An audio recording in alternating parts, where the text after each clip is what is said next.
നമ്മൾ ഉണ്ടാക്കാൻ പോകുന്നത് വരാൽ പൊള്ളിച്ചാണ്. അതിന് വേണ്ടിയുള്ള ഇൻഗ്രീഡിയൻസ് റെഡിയാണ്. ഒരു തക്കാളി, ഒരു സവോള, നിറച്ച് ചുവന്നുള്ളി, കരിവേപ്പില, നമ്മുടെ വരാക്കുട്ടന്മാർ. അപ്പോൾ വരാൽ പൊള്ളിച്ചതിൻ്റെ ഹൈലൈറ്റ് എന്ന് പറഞ്ഞാൽ ഒരുപാട് ഉലുവ, കുറച്ച് കടുക്, അത് പതുക്കെ മൂത്ത് വരുമ്പോഴത്തേക്ക് പച്ചമുളക്. അപ്പോൾ കുടംപുളി നമ്മൾ ഇതിൽ വെള്ളത്തിലിട്ട് വെച്ചിരിക്കുകയാണ് കേട്ടോ.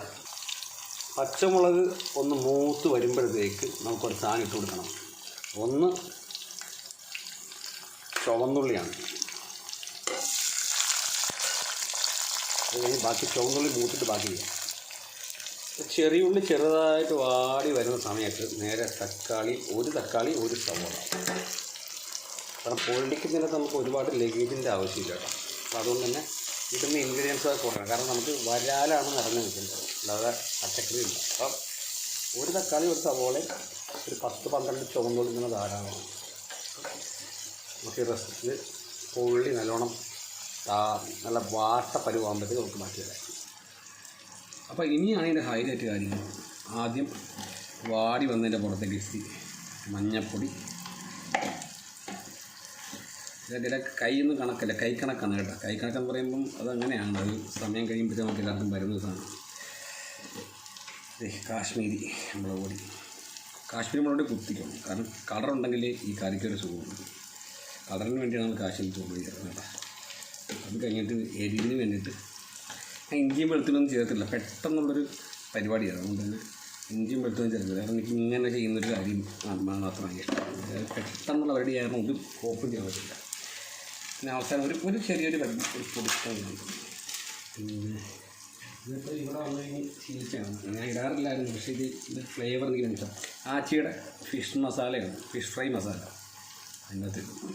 എൻ്റെ കൂടെ ഇനി ഇപ്പോൾ തീ കുറച്ച് വയ്ക്കണം, അല്ലെങ്കിൽ മസാല കാര്യം കേട്ടോ. നമ്മളപ്പം കുടംപുളി വെള്ളമാണ്. ഇത് മൂത്ത് വരുമ്പോഴത്തേക്ക് മസാല മിക്സ് ചെയ്തുകൊണ്ട് തന്നെ കേട്ടോ ഇങ്ങനെ ഈ ചൂടത്ത് ഇങ്ങനെ ഇളക്കിക്കൊണ്ട് വരില്ല. അതായത് മസാല ഇങ്ങനെ ആ ചൂട് ചട്ടിക്കകത്ത് ഇങ്ങനെ പെരണം, എണ്ണയ്ക്കകത്ത് കിടന്ന് പെരണ്ടോണ്ടിരിക്കുമ്പോൾ തന്നെ ആ മസാല ഓട്ടോമാറ്റിക്കായിട്ട് റോസ്റ്റ് പറ്റി പോകും. അല്ലേ, അപ്പം തന്നെ കുടംപുളി വെള്ളം അതൊക്കെ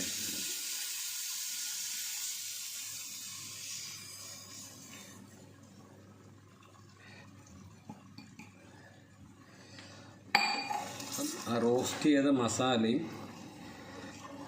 എല്ലാം കൂടെ ഒരു അടിപൊളി ഗ്രേവിയാവും. ആ ഗ്രേവിയിലാണ് നമ്മുടെ വരാൽ കിടന്ന് പൊള്ളുണ്ടാവും. ഗ്രേവി തിളച്ച് കഴിയുമ്പോൾ നമുക്ക് നമ്മുടെ വരാക്കുട്ടന്മാരെ കൊണ്ടിട്ട് കൊടുക്കാം.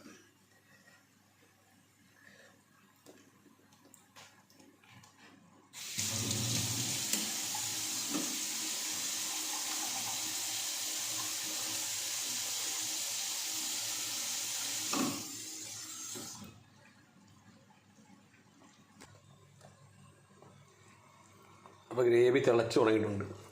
അപ്പം തിളച്ച് നല്ല അത്യാവശ്യം ഒരു സെമി തിക്ക് പരുവായിട്ടുണ്ട്. അപ്പോഴത്തേക്ക് നമുക്ക് വരഞ്ഞ് വെച്ചിരിക്കുന്ന വരാക്കുട്ടന്മാരെ അങ്ങോട്ട് ഇട്ട് കൊടുക്കാം. 2 എണ്ണേ ഉള്ളൂ കേട്ടോ. ഞാൻ ഒറ്റയ്ക്കുള്ള കാരണം ഈ 2 സൈഡിലുമായിട്ട് ഇവന്മാരെ അങ്ങോട്ട് നിരത്തി കൊടുക്കാം.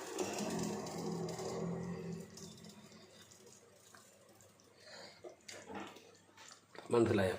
ഇതുകൊണ്ടാണ് ഞാൻ ഗ്രേവി കൂടുതലുണ്ടാക്കുന്നത്. കാരണം വെച്ചാൽ ഗ്രേവി കൂടുതലുണ്ടാക്കി കഴിഞ്ഞാൽ നമുക്ക് ഇവന്മാർ മുങ്ങിയിരുന്ന് വേവത്തില്ല. 2 പേരും അത്യാവശ്യം വലിപ്പമുള്ളവരാണ്. മതി സമയം. നമുക്കിപ്പോൾ തൽക്കാലം ഇത് മതി സ്ഥലം.